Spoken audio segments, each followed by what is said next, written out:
Kylie. Oh, ayan. Meron palang Just stay pa-interview. here on the stage po. Okay. Ay, I'm glad po. Hi, I'm Kylie. Yeah. Nice to meet you. Ayun. Ay, grabe, sobrang ganda niya. Ay, guys, pag na... Ayun.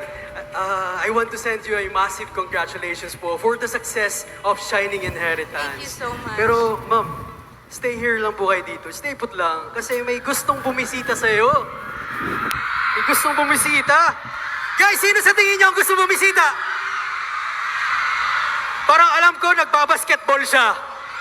Parang 3 points siya.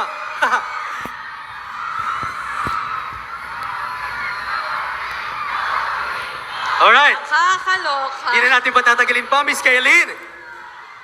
Please all welcome Mr. Kobe Alcantara.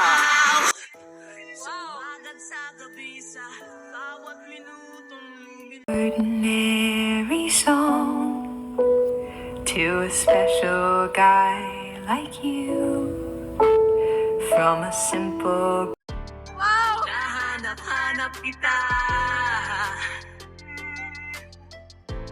Okay guys, kalma muna. Kalma. Baby, kalma. Third wheel muna tayo ngayon. So, may kaunti muna tayong interview sa kanilang dalawa. Hi, Sir Kobe. Welcome to Infanta Quezon. Can you please say hi to all the Infantahens? Ay, hello po. Good evening po sa inyong lahat. Ayun. Sino yung gusto lumapit kay Sir Kobe?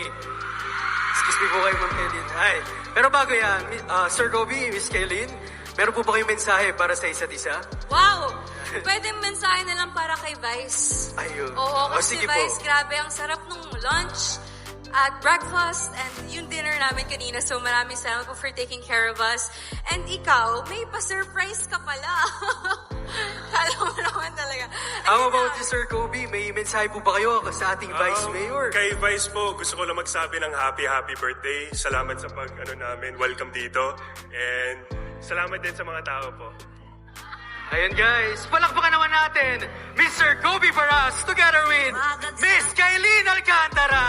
Sa umaga't sa gabi sa Ayan guys, thank you so much. lumilipas. Grabe. Maraming salamat po. Kita. O, picture down po muna guys. O, pakita niyo yung mga ngiti niyo ha. Guys.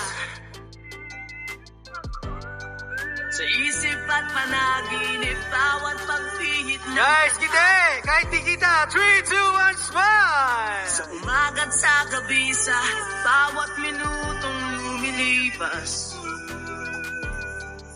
Hinahanap-hanap kita. Hinahanap-hanap kita. Sa isip at panaginip, bawat pagpihit ng tadhana.